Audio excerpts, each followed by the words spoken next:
The moment of truth has arrived, not only for this case, but for the Cuban people. The moment of freedom for the Cuban people is here. And what will be coming is going to be historic.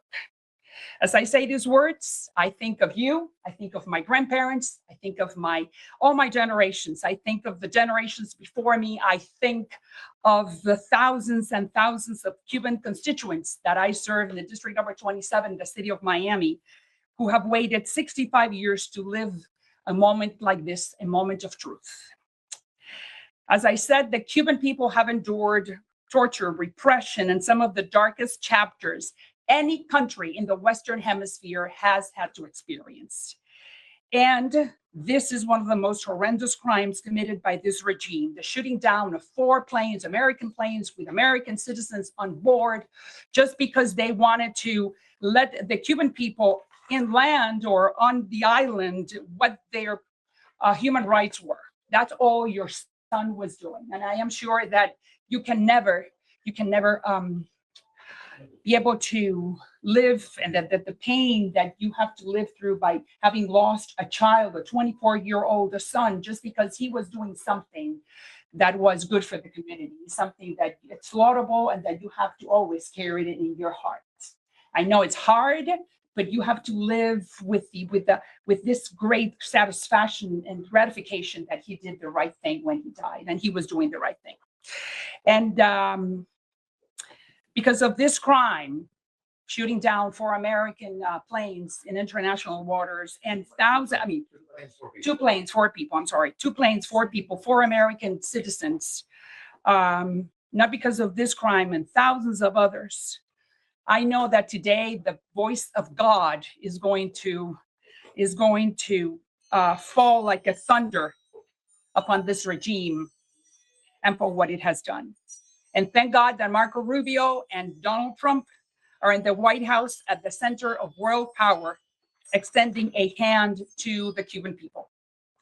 It has been reported, and I'm sure we don't know if it's true, but it has been reported that Marco is in conversations with the grandson of Raul Castro. We don't really know if that is true or not, but we do trust that Marco Rubio is going to do the right thing for the Cuban people.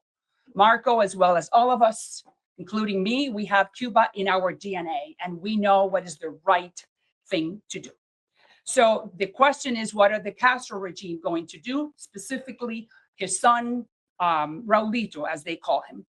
There are only 2 paths: the path of repression and defeat, because at the end, they no longer have the resources to be able to sustain repression for a long time, because right now, they do not have anything. They don't have food, they don't have water, they don't have electricity, they don't have medicines, they don't have clothes. And now the Cuban people do not have fear, because we are with them, and the Trump administration and Marco Rubio is at the helm. For that reason, we are asking them and to do the right thing and to allow the Cuban people to breathe the oxygen of freedom, and to allow for the Cubans to live the abundance and the freedom that we have in the free world. The rest depends on them.